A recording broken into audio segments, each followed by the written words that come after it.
দেখো শাওন, এভাবে না সম্ভব। আমি আজকেও আপুর সাথে ঝগড়া করে তারপর আসছি। বেশি দিন গেলে আপু বাবাকে সবকিছু বলে দেবে। হ্যাঁ সেটাই, আমার বাসাতেও ঝামেলা হয়েছে। আমার ফোনটা নিয়ে নিছে, আমি কত করে বললাম, এখন আমার ফোনটা দেয়নি। সব দোষ হচ্ছে তোমার। তোমার ভাইয়ের গিফট কেন তুমি আমাকে দিলে? আরে আমি কি জানতাম নাকি গিফট বক্সটা এভাবে এক্সচেঞ্জ হয়ে যাবে?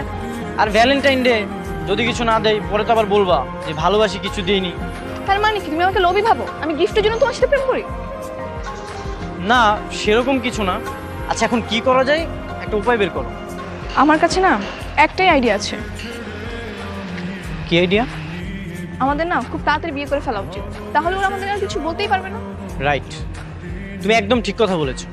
আসলে আমাদের বিয়ে করা উচিত, তারপর আমার ভাইয়া তোমার আপু হবে বেআইবেন, তখন আমরা তাদেরকে শাসন করতে পারবো। এই শালীন, আজকের পর থেকে তুমি কোনো প্রেম করবে না।